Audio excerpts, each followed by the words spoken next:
The setup in here was very similar to the werewolf cage at the other end of the hallway.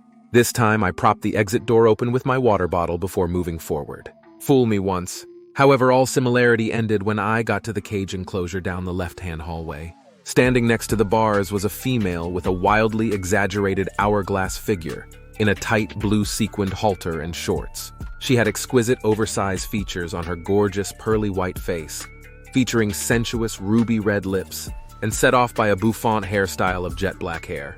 Though I must say I was a bit put off by the tiny gray horns protruding from her forehead. She must have noticed my discomfort since she pushed her hair down enough to cover them up. Is that better? It might have helped, except she proceeded to lick her lips with a snake-like pink tongue that was decidedly forked. First a werewolf and now a demon. What the hell are you? I asked.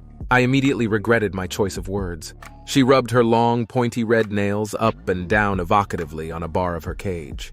Come now, darling. You've never met a succubus before? My, you don't get out much, do you?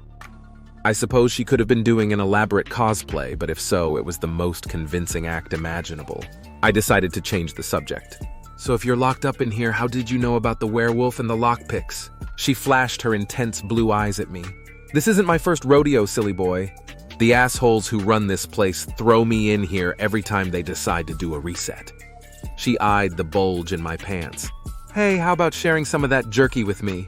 I do so love a good hunk of meat. Oops, that bulge. I pulled out the bag and offered it to her through the bars. So who exactly does run this place? The owners of the movie theater? She chowed down some beef before responding. Oh, is that what they have up front these days? Yes, they do own that, but it is hardly their primary endeavor.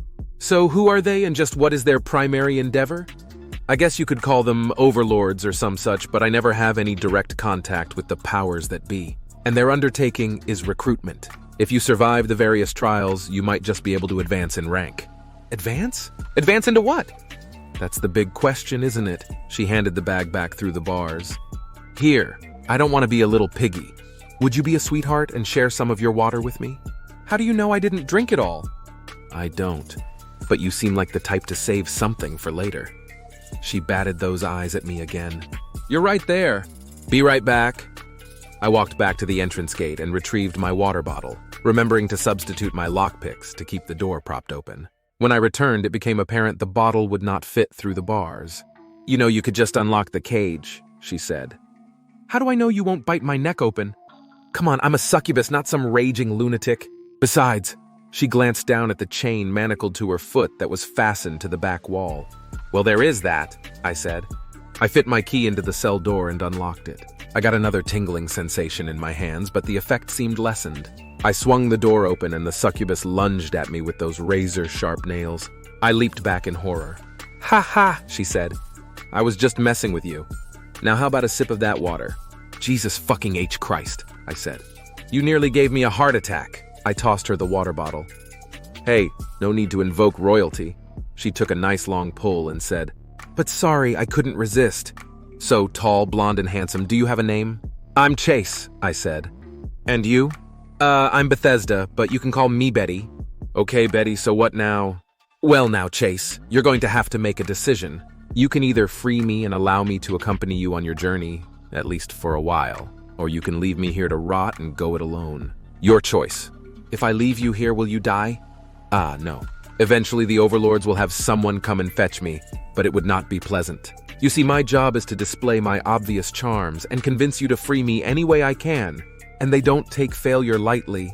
But I'm not much of a bullshitter, so what you see is what you get. And I do mean get, if you take my meaning. For no bullshit. She did spin a rather convincing story. So do you know much about this place that would help me? Do I ever... In fact, I was voted most helpful demon of the year. Seriously? That sounds pretty impressive. No, that was bullshit, but at least I admitted it. And I do know a lot about this place. How many times have you been through here? Counting this time? That would be 165 times. But who's counting? Jizu... All right, hold your foot out. She extended her incredibly shapely leg, and I snapped open the shackle. This time the tingling sensation was barely noticeable. When she didn't immediately claw me to death, I considered it a good sign.